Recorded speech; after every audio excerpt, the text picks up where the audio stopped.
What's up, everybody? It's Sam with Rowdy Alternative, and today we are joined by Krislyn Arthurs, an artist out of Oklahoma. How you doing? I'm good. How are you? Thanks for having me. Good, good. You've been keeping busy. What you been up to?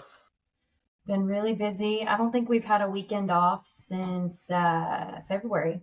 This is actually our first 3 weeks off, and we're gonna enjoy it. Nice. Just been playing a lot of shows, or in the studio, or what? Yeah, we've done a little bit of both. Like I said, I recorded a few songs and put a few more out. Um, Tried something new. I tried to release like 3 songs within 2 weeks of each other, and I don't know. Could be a flop, could be sabotage, but I know you're supposed to wait, but I'm too impatient. Once I get something done, I'm ready for it to be out. So, other than Yeah, that, we've just been hitting the road really hard.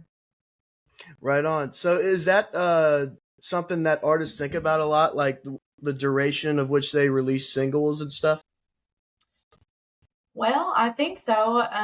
So I'm an independent artist. I don't really have any kind of guidance. So, I've been putting out music since 21, and some of it's been really successful and some of it hasn't. So I guess I'm just kind of playing with the waters to see what works and what doesn't. And I first and foremost, I'm a songwriter before an artist. So some of my music that I've put out probably doesn't really match our live shows, but um, yeah. So just trying everything I can just to see what sticks. Right on. So let's back it up a bit just so people get to know a little bit about you and we could start from the beginning, I guess. So when you first started playing music or when you first started doing it for for a career path, what was the scene like back then? Like, was there anyone you were looking to like want to aim to be towards, or like what was the music scene around where you live? What was it like? So I'll be really honest. I've done this professionally for the last 10 years here in Oklahoma. And even in Texas and Kansas, there were not a lot of female musicians out there.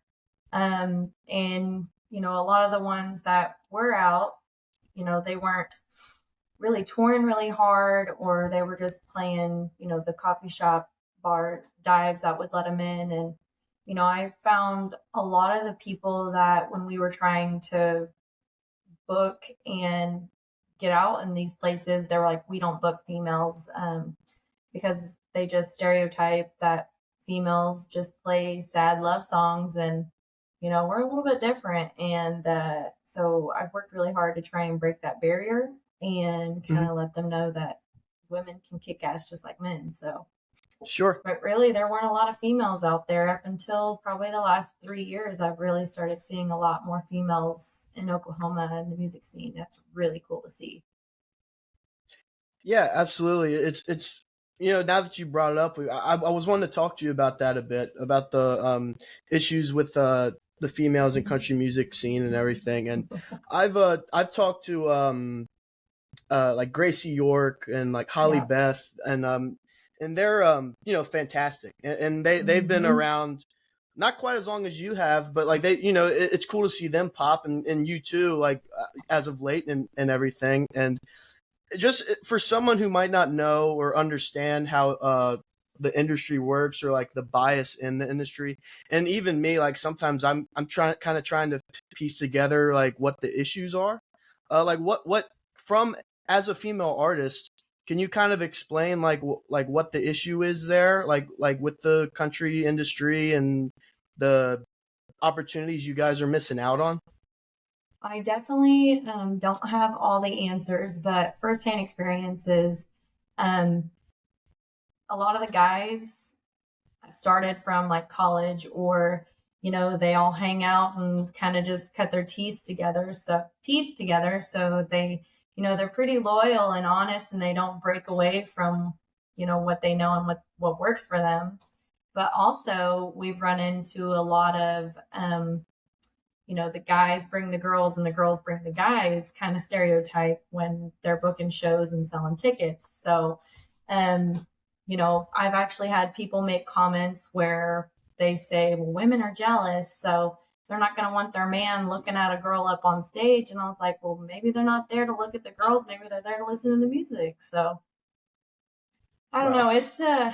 I don't really have the answers to it. I wish I did. I know we've tried to work with several male artists regionally, and I don't know if they just are wanting males on their bills or kind of what they're wanting. So, I send email after email after email, and I don't know if I'm too late trying to get on with some of them or if our style just doesn't match. But a lot of times, every time I see an artist get added, 99% of the time it's a male.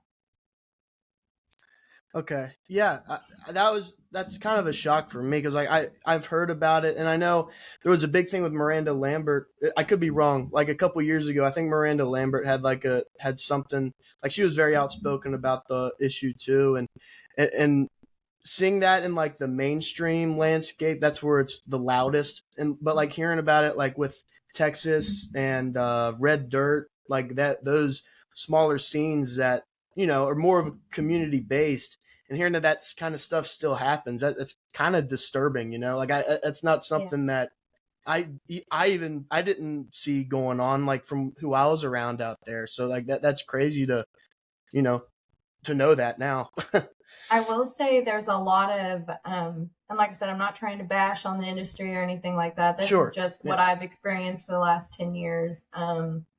Is a lot of festivals really don't have a lot of females on their bill. There was a really big festival happening here in Oklahoma, and there was one female, maybe two, and they're all Hmm. the way at the very bottom. You have to really look for their name, and it's disheartening to see that they don't add more talented females on, the lineups and things like that. So I will say Nashville has really started making a change and adding more females to their tours and the festival bills. And I think they're heading in the right direction. I'm just ready for Oklahoma and Texas to kind of get up on there too. Yeah, for sure, for sure. Yeah. Well, I mean, I guess all you could say is I hope it turns around. I don't know, like, what are some answers? Anything that could like help out at all, like that people like as fans at least like can do. I guess see some shows and everything. Yeah. So buy tickets. It's free to share people's music. So even Mm-hmm. if you don't want to buy their music on iTunes or can afford to buy a ticket or a t-shirt, just share their music, and word of mouth is has done more for me than anything that I could ever do on the internet or marketing or anything like that. So just tell your friends. Yeah, absolutely. Hell yeah. Because yeah, we don't want that bullshit to keep going on, especially in the especially in like our scenes that we all like to listen to, like the mainstream. Yeah. Like that's kind of like whatever flows and happens there happens, but like you still kind of have a control on the smaller niches. So And yeah, well, it's so crazy because the majority of your really big cuts by these artists are written by women. So mm-hmm. I'm just like, hey, girls can write and sing songs too. Yeah, yeah, absolutely. You have a great point there. But now that we're on, actually, now that you brought up songwriting, so is that you mentioned that you consider yourself a songwriter before an artist, right? Like a performer or whatever. So when did you realize you had a knack for songwriting and all that? When did you want to take the dive into that world? I think I had just turned 20. So I haven't been doing this my whole life, like a lot of people that you hear tell the stories. I haven't, yeah, I grew up singing karaoke, but I had met with a gentleman when I was about 20 years old, and I was really curious on getting into the music industry. I had no idea what to do. I'm from a little bitty town with 900 people, and you either farm or you go to college and you leave and never come back. But college was not for me. And I met with a man who used to work for Sony, and he's actually from Medford and lived in Nashville, worked for Sony for several years, and then moved back. Well, I had a meeting with him, and I just played a Sam Riggs song for him, Hold On, Let Go. And he asked me, he goes, "Did you write that?" And I said, "No, I wish I did." I didn't really know there was this thing, like this whole world of songwriting. I just thought, you know, karaoke was all I really knew. So he was like, "Well, if you want to make it anywhere in this industry, you have to be a songwriter." And I had never, I love to write. English was my favorite, and creative writing was my favorite all through high school and college, the year that I did go to college. And so after that meeting with him, I sat down. I had taught myself to play guitar when I was a senior in high school. Taught myself. But anyways, I wrote my very first song that night, and it just kind of took off from there. I wrote songs in an 8x8 bedroom here in my house for 2 years before I even went and played any of them live. And my husband walked in the room and he's like, "Hey, you're going to go play at the bar 10 miles from home." And I literally was so scared. I did not eat all day. I thought I was going to throw up. I had stage fright so bad. And then halfway through that show, I was like, okay, I'm either going to do this or I'm going to spend my whole life wondering, like, what could I do with music? And it just took off, and I started playing anywhere and everywhere that would let me in. I played for free. I played for tips. I played for $100. And what am I saying? I still play for free or $100, even 10 years in. But we try not to do that. But that's kind of just how I started, and I still love to write songs. Are you into the co-writing at all? Do you have anyone you like to write with? So I've actually only ever co-wrote 2 songs in my whole career. Oh, wow. Who's that with? I wrote my song Odessa that I released a month ago. I co-wrote that with John Hill and my friend Lindsay Buchanan, who had a cut with Caitlin Butts, Hold You Down. That was actually my second co-write I ever did, and then my first co-write was with Arlo Smith out of Nashville and an artist songwriter by the name of Jake Bowers. So nothing ever came out of the first one, but the second one was such a super special song to me that I ended up just cutting it myself, and I'm super thankful that they gave me the chance, because that's also been a challenge, is finding songwriters that want to write with you when you don't have a publishing deal or you don't live in Nashville. And, it's being, like I said, 900 people in my hometown, and songwriting isn't a thing here. Yeah. Odessa is a great one. That one did stand out. It's funny you bring that one up. Yeah, I went and listened to all your stuff today, and that one stood out a lot. I really enjoyed it. Yeah. Yeah, going off that, like trying to find people to write with. So Oklahoma is a very special place to me. I lived there for a short period of time, but that's where I discovered like artists like you guys and like the red dirt scene and all that. And I like fell in love with it, quite frankly. So cool. do you consider yourself to be in like the red dirt scene, or where would you put yourself? Like if you had to place yourself in a sound or a genre or whatever you want to put yourself in. How did I know you were going to ask me that? Okay, so when I first started, I was dead set. I was red dirt. I was, Oklahoma, just red dirt to the core. But in my mind, red dirt is Stoney LaRue, Cross Canadian, Jason Boland, the early stuff like that. Yeah. And I feel like a lot of what people are classifying as red dirt has become more rock instead of red dirt country, which I have to think about how the times have evolved and things like that. But when you listen to what the original organic like red dirt was, it wasn't a lot of heavy electric or double pedal drums and heavy cymbals. It was more about the words, and everybody recorded in their little garage. But everything has become so big in production. I do feel like it's had a change, but I would classify myself as so I was born and raised on 80s and 90s country. I know I have more of a country voice than I do a rock voice. I just try and incorporate a little bit more rock and upbeat guitar, and I love a heavy kick drum. Oh yeah. So we all of our stuff is really punchy and really drivey. Even like Miranda Lambert's or Pistol Annie's Hell on Hills, I've kind of had my guys make it a little bit more rock and roll, but I don't really want to say that we're red dirt. We call ourselves punky country. So yeah, I saw that in your bio. That's a good one for us. Everybody's the alternative, but I'm, I feel like I'm alternative country, but hunky country fits a lot Yeah. better. Yeah. It's a good thing too that you can't really place yourself in a certain box. You don't want to do that. Yeah, and that's the joys of being a songwriter too. You can write a pop song, you can write a rap song, you can write a country song, or you can rock and roll. It's um I just I love music, and I listen to all types of music: jazz, blues, uh 2000s hip hop. Oh yeah, that's a good stuff.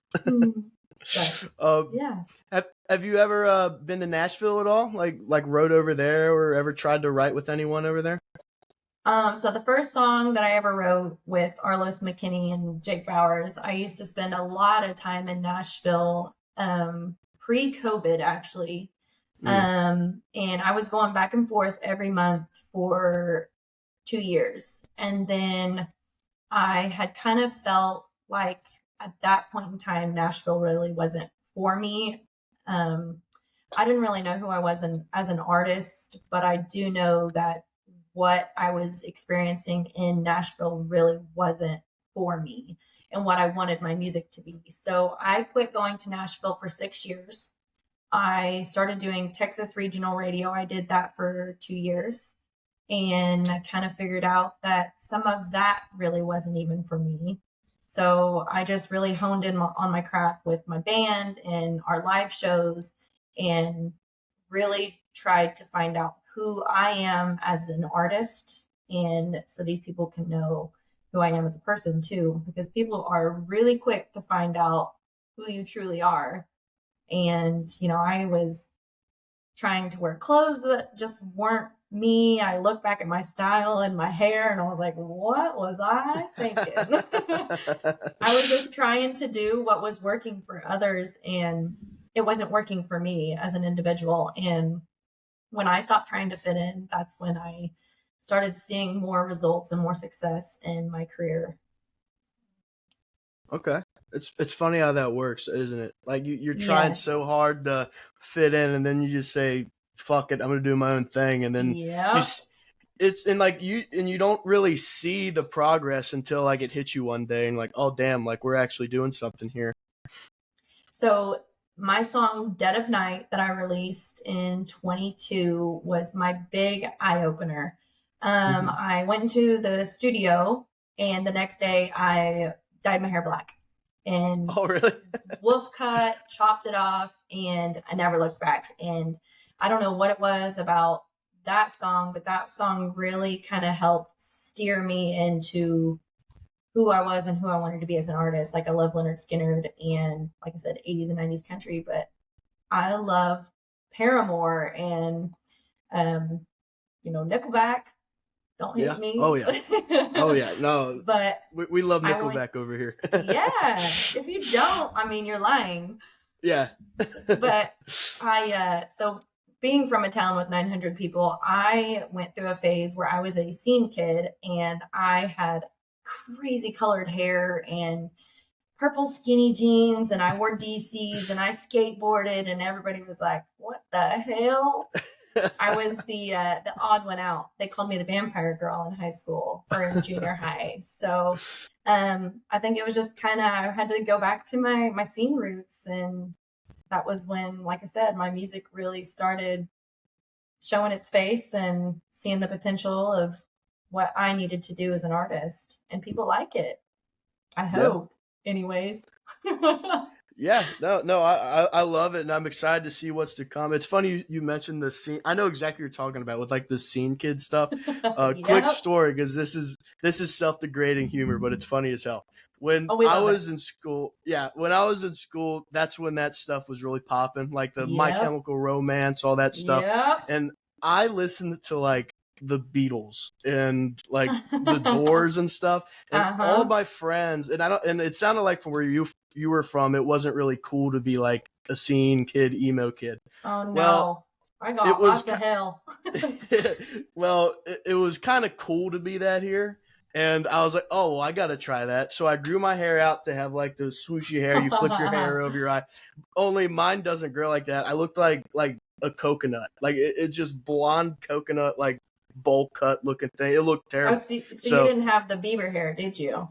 it was, you know what? It was Bieber hair. It was Bieber hair before Bieber was around. So maybe I should have kept it in hindsight. Yeah. But, but no, yeah, I got rid of that quick. It did not. I had glasses. I was pretty fat at the time too. It didn't look good. But See, and that's the thing. I had glasses too, and I would wear those headbands, and my glasses would be making my hair. And I was like, I looked back at I found my little camera at my mom's, and I was like, I will burn this thing before I let anybody see this. that's funny.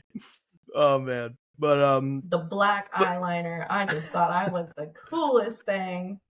oh yeah, we had like the guys would wear like the Hot Topic belts with the studs on them and the Vans shoes and all that. Yeah. It's like, yeah, no, I'll stick to my polo and khakis. I don't want to break the uniform rule. Yeah, and my dad is very southern and very redneck, and he was like, "What the hell are you wearing today?" Oh yeah. Oh man, I'll be honest. I completely forgot what I was going to ask next, but I want to talk a bit more about. I'll talk a bit more about Nashville. That's where. So I live around Cincinnati. I don't live in Nashville, but that's Yeah. where Ray's Rowdy is. Like they're all based out of there. So it's cool to. I'm sure like they always love to hear what like people like you, where you're from, like Oklahoma or Texas, what you guys think about Nashville. Yeah, And you need to tell them to let me come through a couple times. oh yeah, they do rounds all the time, and whenever you're in town, like we'll have you. It won't be I'll a be problem back at in all. October. Okay, I will let them know. I promise. But so what do you think about the whole Nashville like label machine out there? Because like I was talking to you might know him, Charlie Hickman. Yeah, I like Yeah, Charlie. He's cool. yeah, yeah. And I was talking. I'm trying to remember. I'm trying to get this right, but I was talking to him about how like in Nashville they have like all these labels that kind of get artists caught up in it, and it's the typical like horror story with like the label and all that stuff. You hear time and time again, and that's why a lot of artists in Texas or Oklahoma are like, like screw Nashville, like stay away kind of thing. And there's like that's where that rivalry kind of comes from, I think. Yeah. Do you see that at all? Like what are your thoughts on that overall, I guess?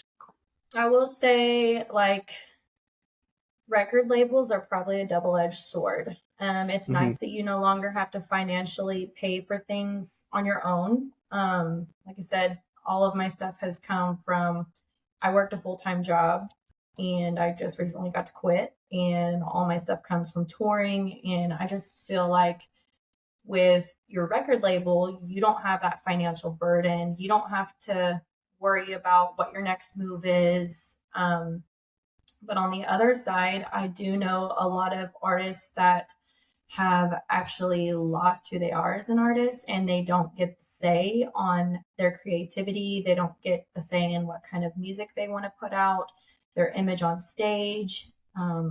I would say that I would love to have a record label to help me with my social media, to help me find a booking agent, to tell me where I need to go next, to help me put my clothes on because I have awful taste in fashion. But then again, I look at the creative freedom that I have, and I'm the one that believes in myself, and I know that I guess I don't know what my next move is, but I do know that I'm the one that has everything at stake. And if I put that in the hands of somebody else, they could actually hurt my career more than they could help me. So, like I said, it's a double-edged sword. I know a lot of people come into this industry with big stars in their eyes, thinking that they're going to be the next big thing. But you can be just as successful on your own if you just work really hard. It's really hard. It is. But in the end, like it's worth it.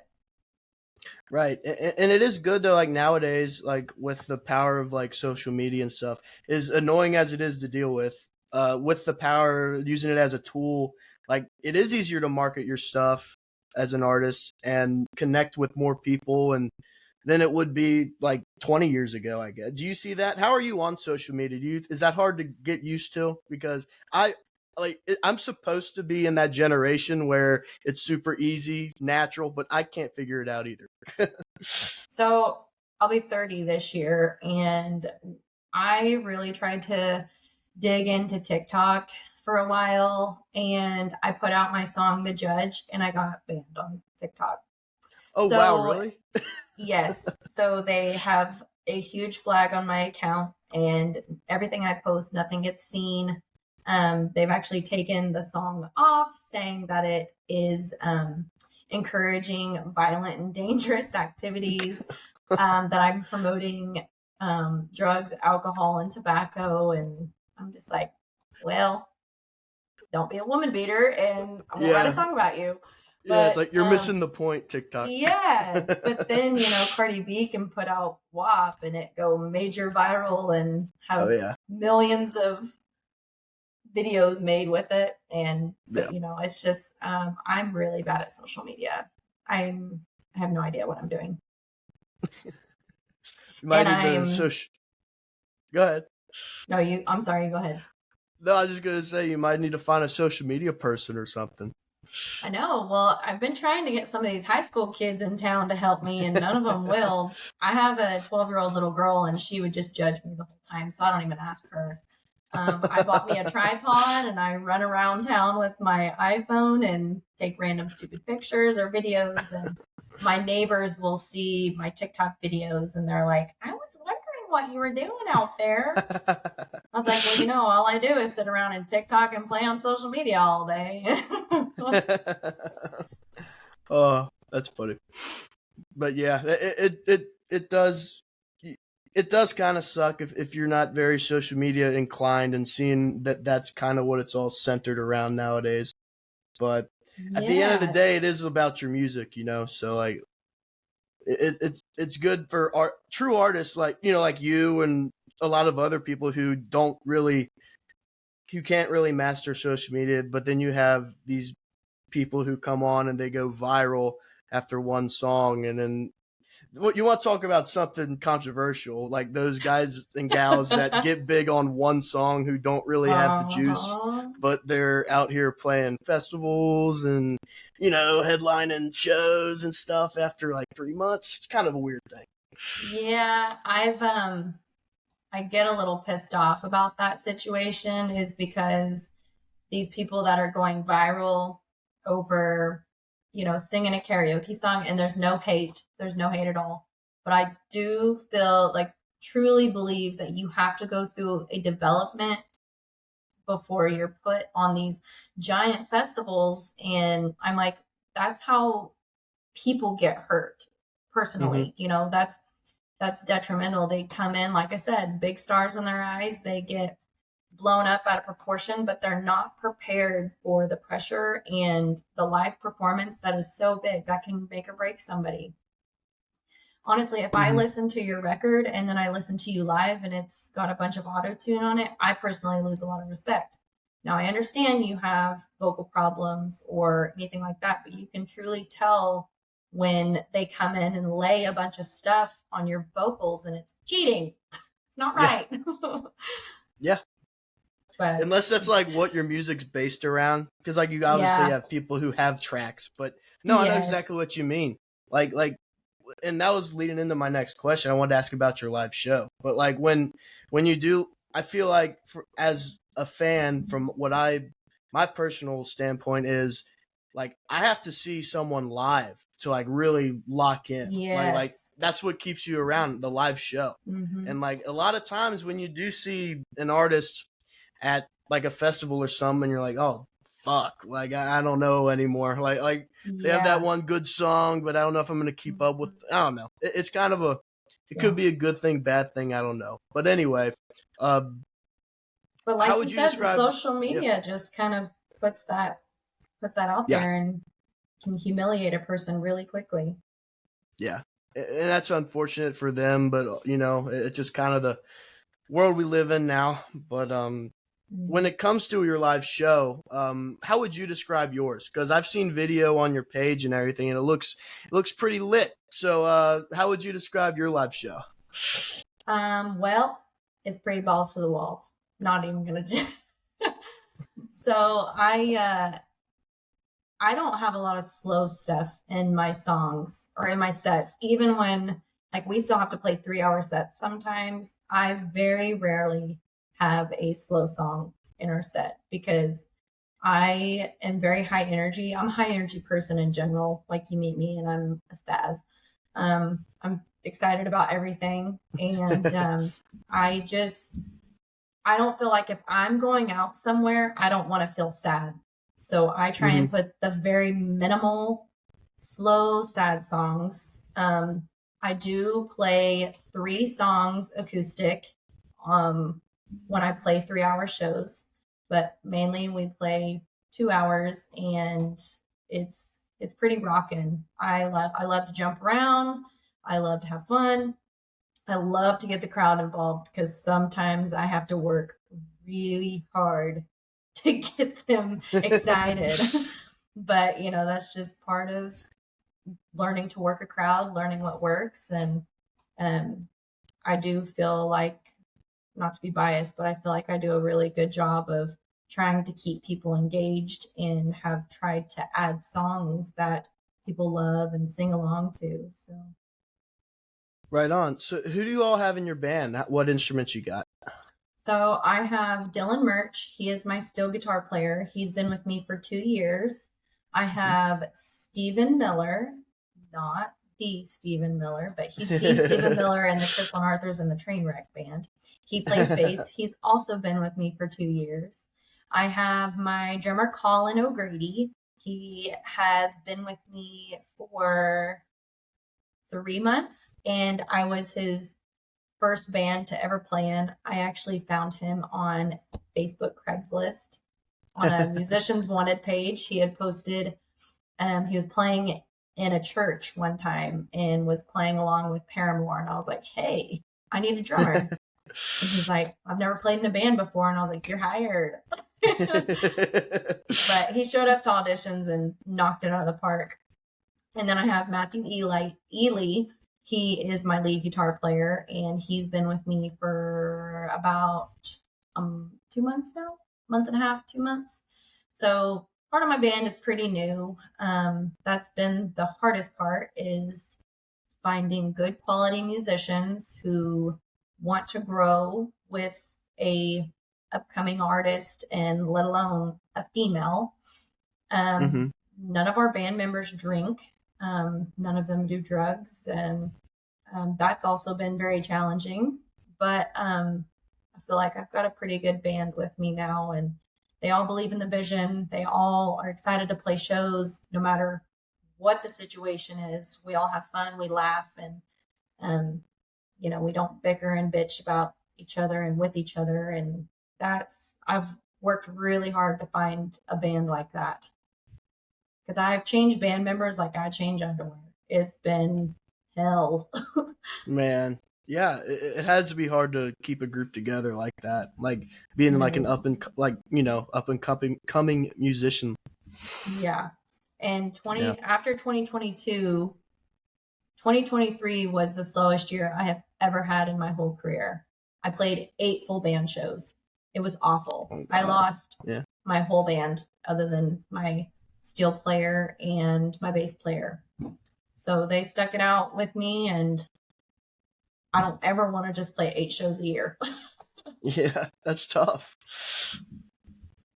But yeah, so let's talk about Shining, which is going to be out. Well, by the time this drops, the song will already be out, so you don't have to keep anything secret if you don't want to. But comes out August 2nd, which is that Friday? That's Friday, right? Yeah. All right. Okay, so future listeners, it is this past Friday, couple past Fridays, August 2nd. But so let's talk about it. Can you give us a story on what it's about or the message behind it? All right. So I feel like in another life, I was a high profile criminal. Let me tell you, I've only ever had one speeding ticket, and that was 3 days before my 21st birthday. But anyways, I'm a huge rule follower. I don't break the law. I'm so scared to go to jail. But anyways, the majority of my music is about breaking the law and doing bad things. And I'm not like that. But anyways, this one, I had to Google 90% of it. And I hate to even say that, but I knew I wanted to write a song about the old, probably like 1920s and the prohibition and things like that. And I've always been fascinated with like West Virginia and the coal mines and the bootlegs and just, Mm-hmm. the lifestyle out there. Yeah. I've never actually been to the Virginias or anywhere on that part of the United States, but I love the movie Lawless. I'm Oh yeah, guilty to that's my say that favorite movie. yes, I got a lot of my inspiration from that movie, and I've seen it 500 million times. And then one day I hadn't written a song in a while, and I just sat down and I started writing, and I was like, well, when was the prohibition? And, because I'm not up to date on my history. And crystal meth was actually originated in the 40s. Don't know if you know that, but Google taught me that.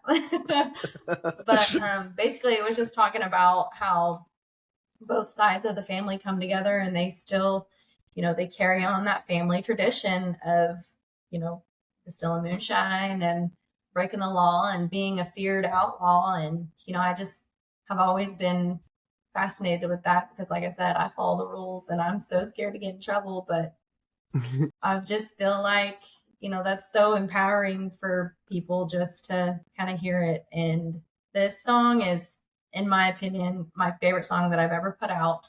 It's super kick ass, super punchy, and balls to the walls from the time you push play till the time it's over. Hell yeah, I can't wait for it. So who's the personnel on it? Is your live band the same as in the studio? Is that how it works? We have not yet, just because I've been piecing band members together for so long. I didn't want to bring any band members that, just really didn't believe in the vision. I'm very territorial and protective over my music and who I have involved in my music. And so I actually have a studio family that I use for all of my songs until, I really make sure my band is on the up and up. On the drums, I usually have a couple different people on the drums, but I have Trent on the drums. I don't remember his last name. But anyway, Steven Adams plays electric on everything that I have out. Stephen Jeffries also plays acoustic and does the backups, and he plays a little bit of electric when needed. Kendall Combs plays some electric. I think everybody that I'm naming has played on Shinin'. Okay. And then John McCall played bass. John McCall played for Corey Kent, and Steven Adams plays for Corey Kent. And Milo Deering played dobro. I have some dobro on this one. Oh, nice. Yeah, so love that. It definitely reminds me of Dierks Bentley, What Was I Thinking? And when you hear it, I'm sure now that I say that, you'll be like, hey, it kind of does. So that's kind of the vibe and the style that we went for. So yeah, I think that's everybody that was on Shinin'. And then, of course, my producer, LG Hamlin, he's been with me since day one. Walked in his studio, never, just being really nervous because I've had a couple studios try and make me sign a contract that they wanted X amount of my revenue. And I'm like, oh, I don't even make $30. So, yeah. But LG I can walk in there, play him a song, and he believes and knows my vision. I don't have to sit there and breathe over his shoulder. I'll drive home and then he'll send me the track and he'd be like, what do you think? And I was like, don't change anything. It sounds great. So I have a really good studio that I work with here at home. Awesome. That's awesome to hear. I'm very excited for Shinin' too. That's going to be a good one. Yeah. Especially with dobro. I love dobro. Me too. And I've been wanting a slide guitar or a dobro in my band for a long time, but it's so hard to find a really good slide guitar player. Yeah, I was so Kurt Ozon, he plays in Luke Combs' band, and he's buddies with us at Raise Rowdy, and I'll have a like a dobro song pop up on my Spotify, and I'm like, dude, and I'll just send it to him. He's like, yeah, dude, I fucking know. Like, you don't have to send me this shit. Well, he doesn't say that, but I could translate his messages into being like, dude, okay, fine. But awesome. I can't wait for that. It's gonna be fun. I guess before we head out here, let's talk about shows or like touring. What do you got going on? Well, I'm off for the next 3 weeks because I'm ready for a break. But Yeah. up until then, I have a couple shows in Texas and some shows in Oklahoma. I think I only have one or two acoustic, and then the rest are all band. And then I'm headed back to Nashville in October. So other than that, that's about it right now. Taking a much needed rest. I don't blame you one bit. Yes, I'm very tired. But, Awesome. I've had somebody say, well, you're just a weekend warrior. Why are you so tired? And I'm like, well, Oh my I God. do everything on my own. I book my own shows. I do my own content. I have to get my guys from here to there. I drive us all of our shows. I drive. Yeah. I don't let anybody else drive. But yeah, I'm just ready for a break. Yeah. Yeah. Everyone needs one. I don't blame you one bit. But I'm super blessed to be busy, but I'm like, woo, I'm a little tired. yeah, you don't want to get that burnout. Once you get that burnout going, that's when you get a little worried. Yeah, and I haven't written a song in maybe 3 months, so I'm like, okay, it's time for a break. And that's when I know that it's time for a break, is when I have no inspiration to write music. And right, because I try and write something every day, and I literally haven't written a single thing in like 3 months. Well, at least we get a new song coming out in a couple days. Yeah, it's gonna be so cool. I hope you guys like it. Oh yeah. Oh, I think it's cool we will. anyways, so. Yeah, for sure. But Krislyn, thanks for hopping on. This was a lot of fun talking to you. Hey, thank you so much, Sam. I really appreciate you for having me. Yeah, absolutely. And before we go, if you have any plugs like website, social media, just want to get out there, floor is yours. Check me out on Facebook, Instagram. I do have a TikTok, but TikTok hates me. It's all Krislyn Arthurs or Krislyn Arthurs Music. And then I have a website, KrislynArthursMusic.com. So, and then all my streaming platforms are Krislyn Arthurs. Hell yeah. You all heard her, so go follow her, check out her music, and make sure to listen to Shinin', which is already out by the time you guys hear this. So if you don't know, get on Spotify and go check it out. And also, while you're at it, check out Ray's Rowdy and Rowdy Alternative. We're on all the socials, Instagram, Facebook. We got our website. So, we'll see you guys next time. Thank you. All right. Bye.